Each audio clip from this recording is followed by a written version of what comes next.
discussed why starting is easy, but closing is hard. Now I'd like to talk about making decisions, which is another important component of mine that I know can help change the way you think for the better. I'm passionate about helping people live better lives.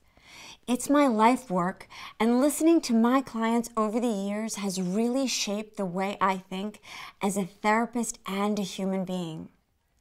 In fact, it's the interaction with many of my clients which helped me identify that decision-making is a necessary tool in attaining life satisfaction. Without being able to make decisions for yourself, you feel inadequate and powerless.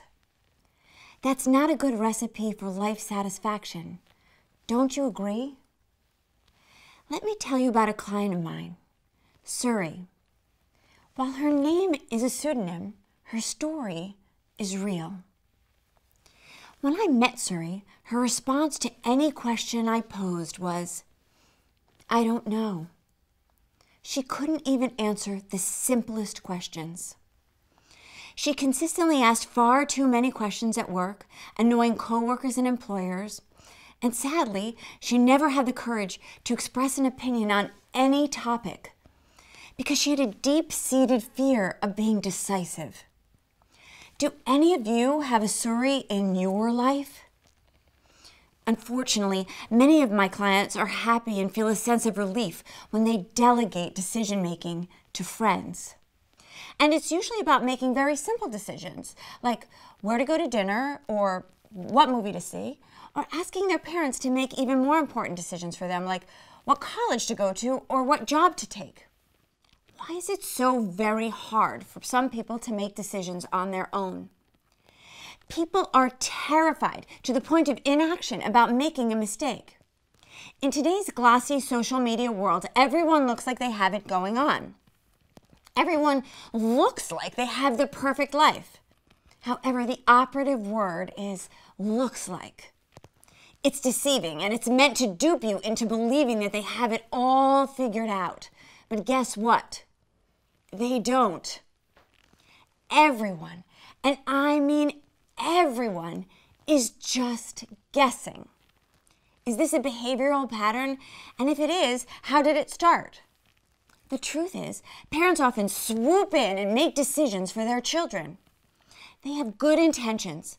They simply want to save their children from heartache or stop them from making the same mistakes that they made. However, this backhandedly undermines their child's belief in their own decision-making ability. It sets up a precedent in which the child, or even a young adult, really believes that the parent has all the answers. Newsflash, they don't. They're just guessing too. Maybe they're guessing with a little bit more life experience, but they're still guessing. As one of my clients astutely put it, you have a different fingerprint than your parents, so what worked well for them might not work well for you.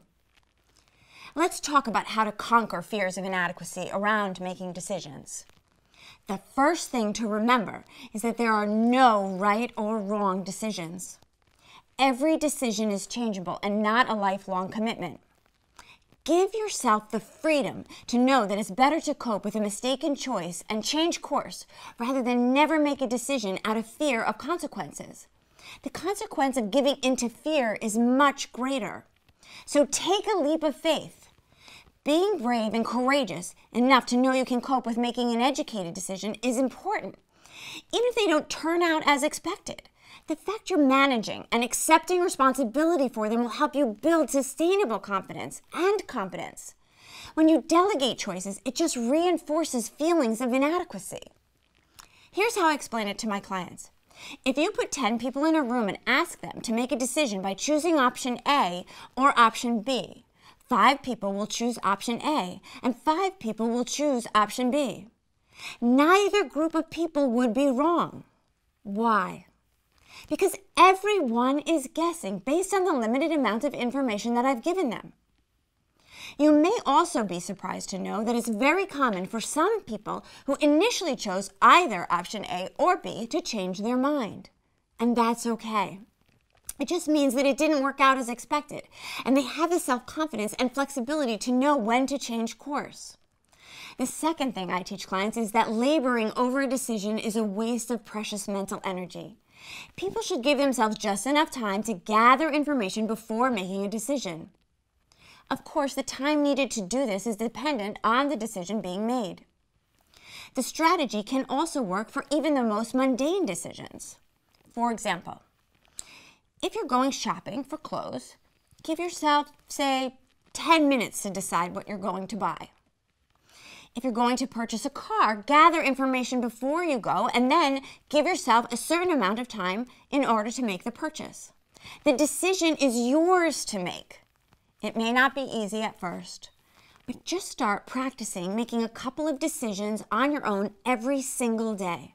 Start making small decisions, like I cited earlier, and then move on to bigger decision making. You'll be surprised how much more confident you feel. Now, do you remember my client story? Well, she doesn't say, "I don't know" anymore. We put a moratorium on that early on. She has gained confidence to make her own decisions. Although she has found happiness in doing so, she still finds it hard not to question the decisions she makes, but she understands she has to keep working on it every single day. I value when people push themselves and really address feelings of inadequacy. Does it require courage? Absolutely. Patience? Count on it. By making your own decisions, you learn to trust in your ability to cope with the fear and anxiety that comes with it. The ability to cope with that fear will become pride, which will translate into feelings of self-worth and eventually a belief in your lovability.